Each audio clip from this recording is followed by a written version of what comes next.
thought he did a great job. I didn't have a lot to do with the movie. The Bureau prohibits participation or accepting funds and so on, so I kind of watched it in the theater like everybody else, but I thought that Steven Spielberg went out of his way to stay as accurate as he could. It was the first time he made a movie about a real person living, so he was very conscious of being accurate.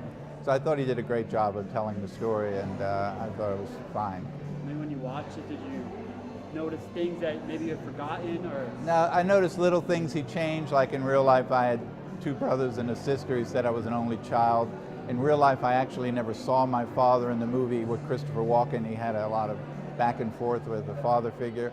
Those are the minor things he tweaked for the film, but other than that, he stayed very close to the actual story about what I did and what happened to me afterwards and so on. Do you think with what you did in your early years in life, with the way things are now, do you think someone could ever kind of replicate what you did? Actually, it's probably 4,000 times easier today than when I did it. Back when I did it, it took a great deal of time and effort. For example, printing checks, you would have had to have been a skilled printer with a Heidelberg printing press and knowing how to do color separations and negatives and plates. Today you could be a 13-year-old kid with a computer and scan a document or create a document and print it out on a color printer. So technology breeds crime. It always has, it always will. So technology constantly makes crime easier. So it's a lot easier today than when I did it.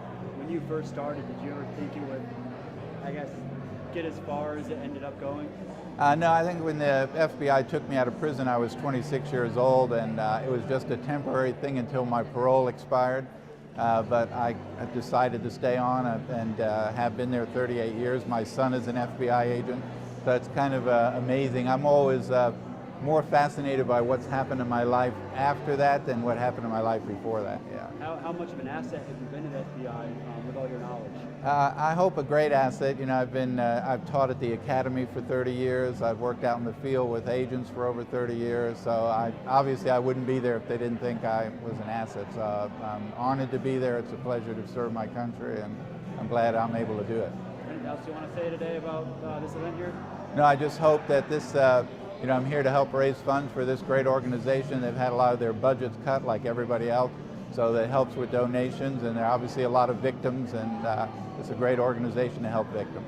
Excellent. Thank you so much, sir. My pleasure.